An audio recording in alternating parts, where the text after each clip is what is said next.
Welcome to Reinventing Parking, the podcast about parking policy for anyone who wants a better city and better urban transport.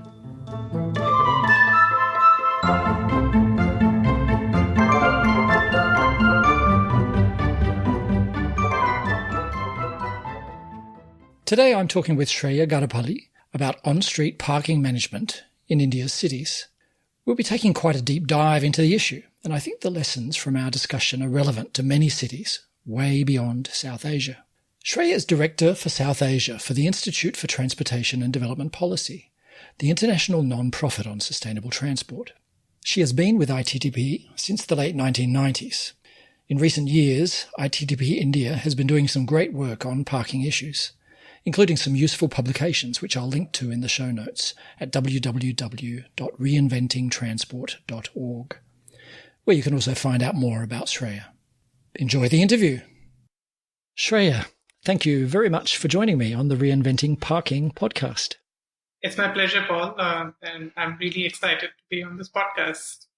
Today we're focusing on parking in streets, and the kinds of streets that we're going to focus on are streets lined with commercial and retail uses mainly.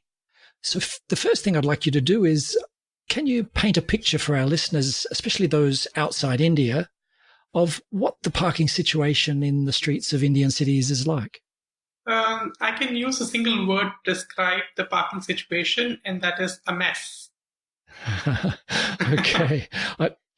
So listeners in many countries will relate to that, but can you paint the picture in a bit more detail? Sure.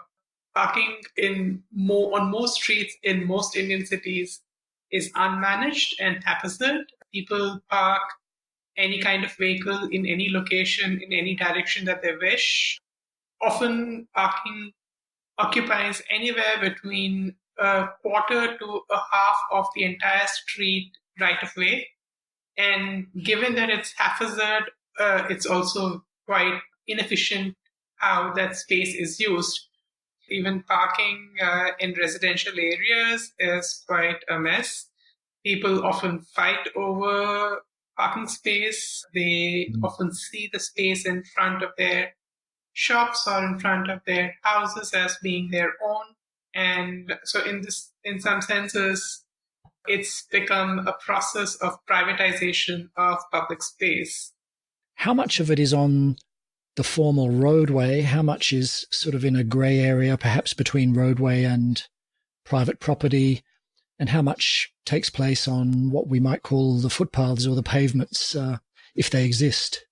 So one of the questions that I often ask people if they know how much percentage of streets actually have footpaths, and the number is presently under 1% in more or less all Indian cities. And given that even parking becomes a gray area as it is, so you don't know whether it's a footpath that you're parking on or if it's the street that you're parking on, because parking itself is not marked, clearly delineated. The other issue, of course, is that because of the way building bylaws are written, there is a significant front setback, and if people were to follow these guidelines, then they end up having all this front setback used for parking, which means that the entire frontage of the building often is open, oftentimes also with gates, and parking not only happens inside the premises of these buildings on the front, but often extends out onto where a footpath should be. People who are aware of Indian cities and their problems would know that there are some really important and severe problems, matters of life and death. Why should anyone care about parking? Some might say, oh, this is a minor issue. Why should we be talking about it even? Unfortunately, even parking has become a matter of life and death. There are many cases which are reported almost every day about how people are fighting for parking, how people ended up shooting each other or harming each other, people dying over parking. So it has become quite a severe issue. And it's very important that we take action to make sure that the issue of parking is solved. That is extreme. On the other hand, India is a very big country, so I guess anything will be in larger numbers in India. That's true. The nature of the problem, you've painted a picture, and anyone casually observing Indian commercial streets will see this picture. What do people locally believe is the nature of the problem? And that there might be several different verdicts on that. And what do you and ITDP India think is the nature of the problem? So parking is quite an enigma, if you will, because people think that the immediate answer to the problem is that there is an issue of not enough parking. And that's why there's a crunch, and that's why people are parking wherever they're parking. The immediate solution, as is seen, is to create more parking. And given that this amount of street space is limited, the answer is seen as being creating off-street parking, often in the form of what are called multi-level car parks or MLCPs. Now, multiple cities in India actually have attempted to solve the parking problem using this method of creating off-street parking. And Delhi, it looks like, is probably the farthest ahead in trying to solve by providing more parking. And it has, in reality, not solved anything. Our own office in Delhi is in a fairly upmarket area in South Delhi. And the city went ahead and converted a fairly flourishing and vibrant park into an underground parking garage, which was meant for what is called in parlance pay and park in India. And the pay and park has languished sitting empty while there is excessive parking that's happening on the street because there is practically no management or enforcement of parking on the street on ground level around this parking lot. This would be a familiar story to many people who are involved in parking management. It may come as a surprise to some people who are just casually observing, but this is the story in so many different cities all over the world. That's why today we're going to focus on the on-street parking because, as you've said, unless the on-street parking is managed, all of this extra off-street parking is a waste of money. I understand ITDP has been working in several cities. I was hoping that maybe we would talk about three in particular that I know that you're keen to talk about. Those cities are Pune, Ranchi, and Chennai. Let's take Pune first. So Pune has had a history of limited on-street parking management. There are, of course, some areas where there has been pay and park on the street, but the fares have been very, very limited. And hence the issue has not been addressed. Pune also created some off-street multi-level parking units in the years past. And while they've been used, the truth is that they've not really solved the issue as I had mentioned earlier. Having said that, in the past few years, the city has taken a very progressive stance towards all aspects of transportation. And parking is also one of them. And after nearly 9 years of engagement with the civic body by ITDP, but also by various other civil society organizations and other stakeholders, the city finally adopted a parking management policy. So the city's elected body discussed and debated this issue, and after much discussion, they agreed that the only solution to the parking problem is actually managing parking on the street.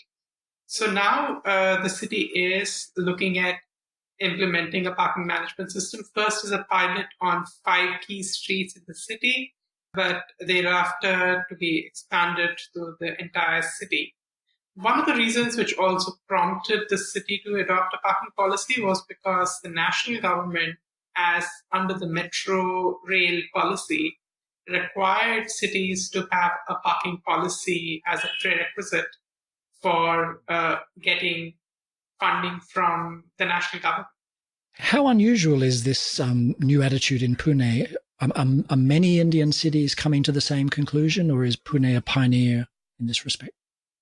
I would say there are a few other cities which are headed in this positive direction. Chennai and Ranchi are some of them.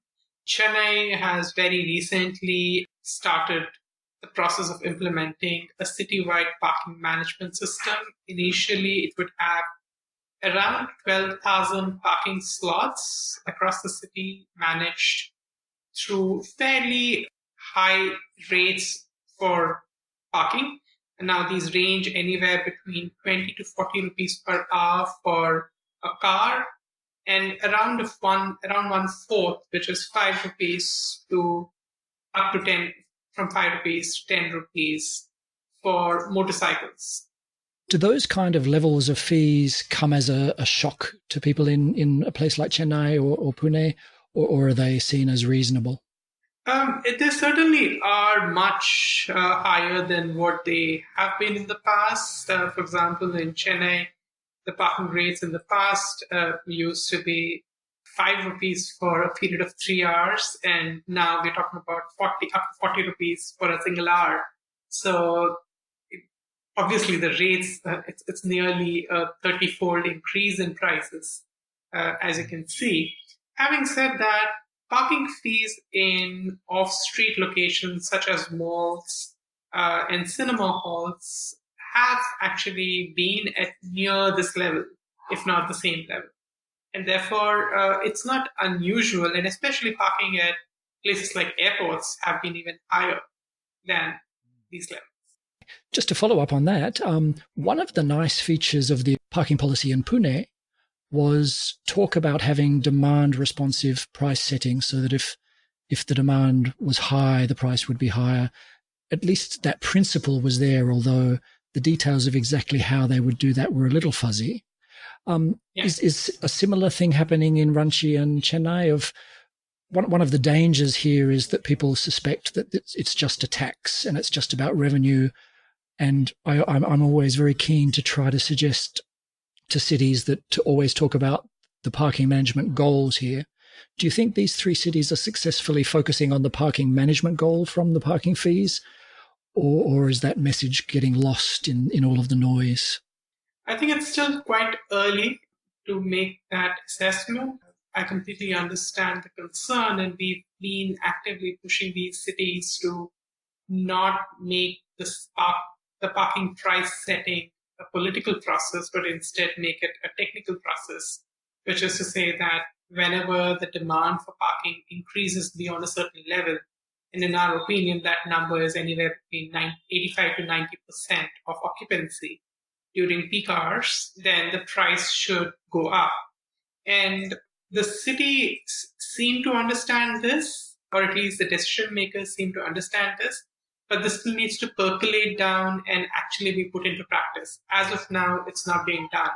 And we would continue to engage with the cities to explain the need or the reason for why it should become a depoliticized process where people are clearly explained what the purpose of parking management is and how it would benefit them, and not be seen purely as a process of fleecing by a public agency. My understanding is that Pune and Chennai are on the way to implementing on-street parking management, but that Ranchi has actually done more on the ground already for a couple of years. Are you ready perhaps to comment on what lessons ITDP India and Ranchi have learnt in that process, of things that went well and that other cities in India and elsewhere might copy, and also mistakes maybe that should be corrected, and lessons learned from the mistakes as well? Sure. Before I go to Ranchi, I must mention that the way Chennai is taking the issue of parking management forward is progressive, or more progressive than other cities, because instead of making this a form of renting out public space to private sector for doing parking management, which is essentially a form of essentially land revenue capture rather than parking management. Chennai actually has gone ahead into a model of service management, which is that the operator would get paid per slot per hour, and that's a fixed rate. So the operator's job is to make sure that parking is managed and enforced, and is not just renting out land from a public agency to maximize their profits. In this case, the additional money, whatever it is, actually sits with the city, and the city then uses that money towards improving public transportation and walking and cycling infrastructure. As against this, Ranchi, even though it took a fairly progressive step towards parking management, the contract model was still one of licensing, which is essentially giving the land on rent. In the city's favor, I would say that the city actually increased the parking fees to a much higher level than what was there in the past. The city of Ranchi adopted a parking policy towards the end of 2016, started implementing parking management in the core of the city on a main street called Mahatma Gandhi Road, a stretch of around 2.5 kilometers of prime real estate and prime retail. Around 550 slots were marked for parking management, and the zones were delineated into four types. The first was red, where no parking was allowed.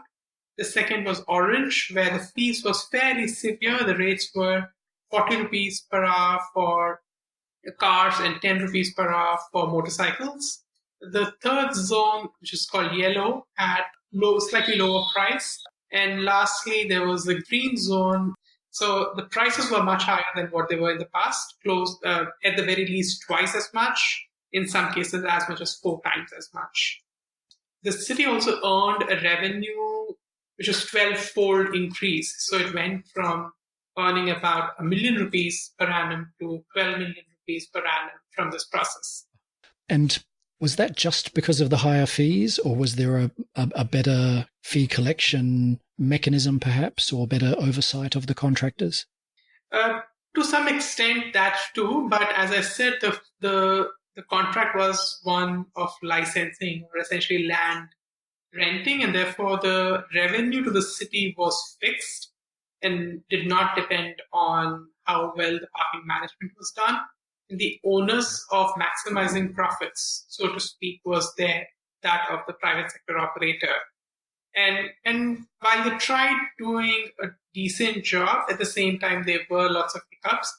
Unfortunately, the first contract had to be ended.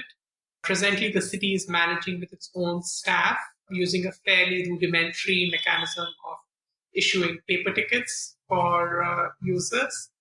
But the city does want to re-tender the parking management system, adding a few more key streets of the city under the parking management mechanism.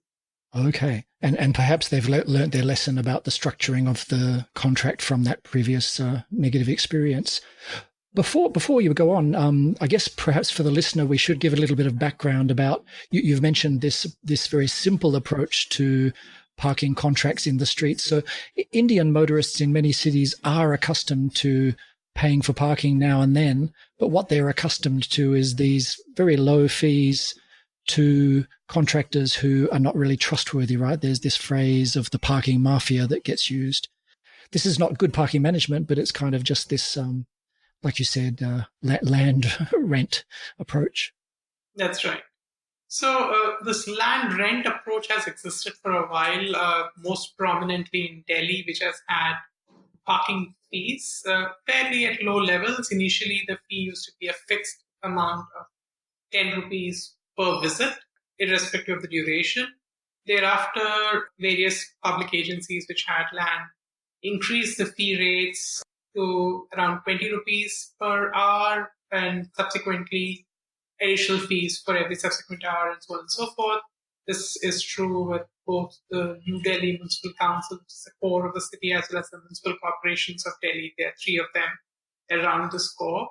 Having said that, the approach taken by all these agencies has been one of essentially leasing out land for fairly short-term contracts, typically 1-year contracts, where the operator gets this land for a fixed fee, which they bid on, and thereafter they start charging people whatever the rates are supposed to be.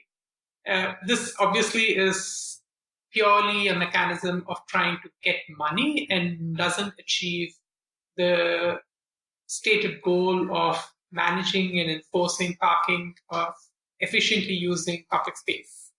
So Ranchi, Chennai and Pune seem to be pointed in very roughly the right direction, and it remains to be seen how they can proceed.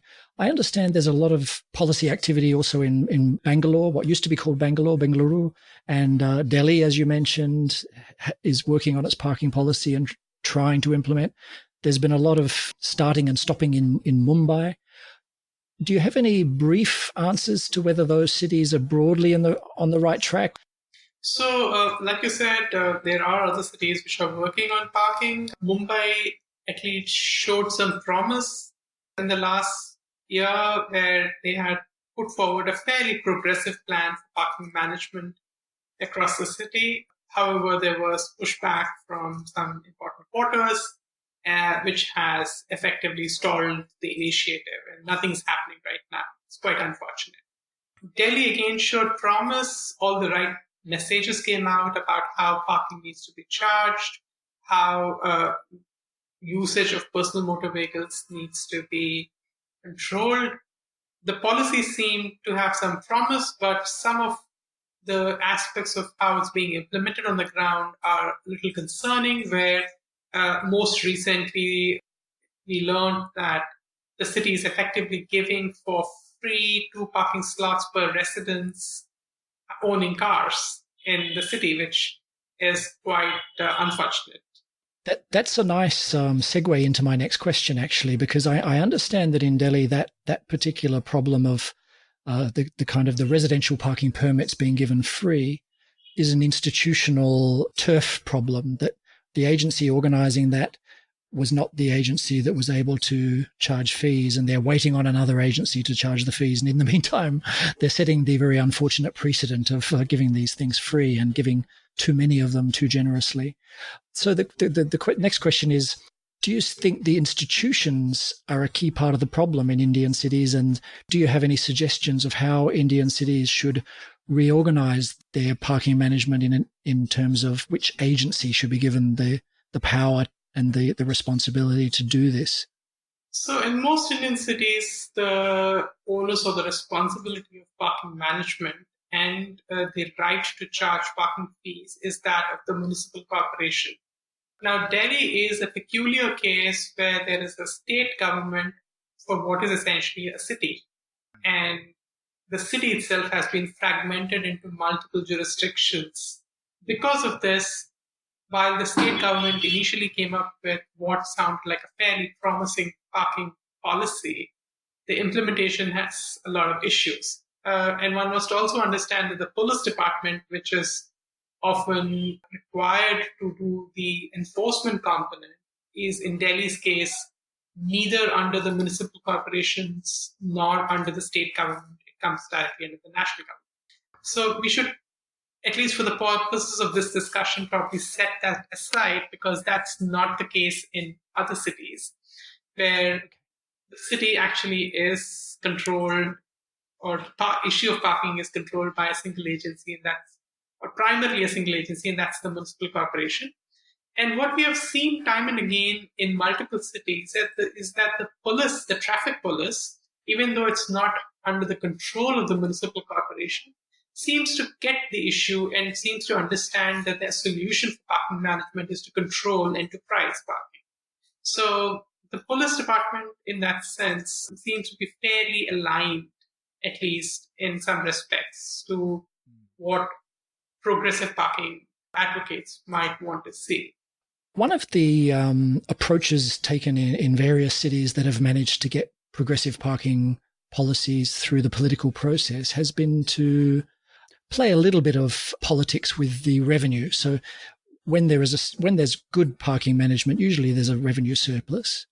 And so one of the things that some cities do is to allocate that revenue in ways that appeals to the stakeholders that are most relevant. Now, exactly what that means varies from place to place, but are any of the Indian cities that you've been working in thinking about allocating the revenue? And do you think they are being politically savvy in the way they are doing that? So, for example, it seems that Mumbai has stalled. Maybe one way to unstall Mumbai's process would be to say the revenue is going to be doing something that appeals to those stakeholders. Can you reflect on that issue? So I would say that multiple cities, and again, especially the cities that ITDP has been working with, whether it be Chennai or Pune or Ranchi, has been thinking of setting up an urban transport fund into which they would put the money, revenue generated from parking surplus, or the revenue surplus from parking management, and utilize that towards better implementation of walking and cycling infrastructure and public transportation. However, that those mechanisms have still not been effective yet. So we are actively working with these cities to help them provide the right technical guidance on how this could be implemented effectively. In other cities, but traditionally the money just goes into a central account of the municipal corporation and then just gets spent in any direction. So it doesn't even need to be on transport related infrastructure. It could be just for the payment of salaries of the staff or for sanitation services or whatever else the corporation is entrusted with. My next question is a connected question, is about payment mechanisms, but it's connected to the last one in the sense that people need to know that the money is going to something that they think is worthwhile, but they also want to know that it's not going into the pockets of criminals or crooked politicians or whatever it might be. And one of the difficulties in the past is with this so-called parking mafia, people absolutely don't trust that. I know ITDP has been putting a lot of thought into payment mechanisms that would help enhance people's trust that the money is collected and goes to the right places. Mm-hmm. Can you talk about those ideas that you've been trying to explore, and what's the latest status? I know that you don't think parking meters are the solution in India, that other methods would be better. That's right. And I think the farthest ahead in this direction is Chennai, and it's just started implementation of this fairly ambitious program of managing 12,000 parking slots across the city with fairly high parking rates. But one of the key components is a system of cloud and mobile-based payment, along with enforcement, which is also IT enabled, and hence it's not just a mafia-dependent thing, if you will, but more of a transparent and automated process that utilizes technology, the best of that technology has to offer right now. So what this does is that people register themselves for to the parking management system. They have an account, and as and when they park at a certain location, either through an automated process or through a couple of very simple steps on their mobile phone, they can start and stop their virtual parking meter, if you will, and make a payment for that through their account. Of course, there might be some people who are out of towners or do not have access to this technology immediately, and there are other alternative mechanisms that have been put, such as having local shops tie up with the parking management system, where people could go and make a payment on behalf of them. So this seems to be a fairly progressive way, and from what I understand, even some African cities and many European cities which traditionally had parking meters are now moving towards this more virtual format of fee collection, and also a more transparent mechanism of fee collection. Well, that'll be something to watch. When do you think Chennai will actually be going live with that, and we can return again at some point and see how it's going? So Chennai, the contract has already been awarded. Within the first 45 days, they're supposed to show the proof of system implementation, and then within 6 months, the entire system should be up and running. If there's one takeaway from this episode that you want the listener to remember, what would it be? The simple point is that parking is an enigma, but it need not be. The answer to the parking problem is not creating more parking, but to manage the parking that's available in a much better fashion. And let's try to maximize the efficiency of how we manage our parking, and simultaneously start investing in other modes like better walking and cycling environments, better public transportation, so that people also have alternatives. It's striking that India is a place where even in the big rich cities like Mumbai or Chennai, it's still a minority who are using cars. Maybe it's almost a majority using motorcycles, but parking management that subsidizing cars is incredibly unfair in that context. But it's very hard to get that message across, isn't it? That's right. And I was recently doing a training program for fairly senior officers from across the country.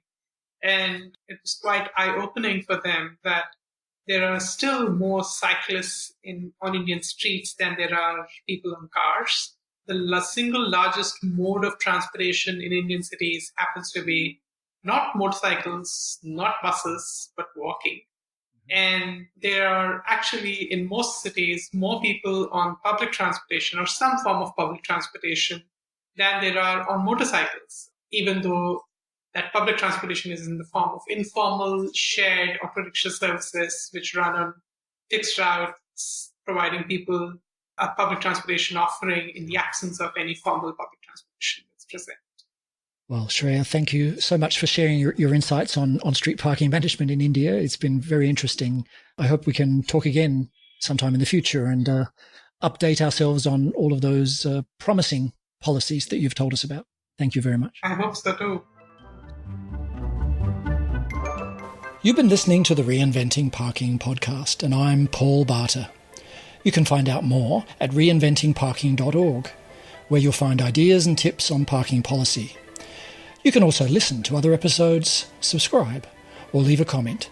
That's reinventingparking.org. Bye for now.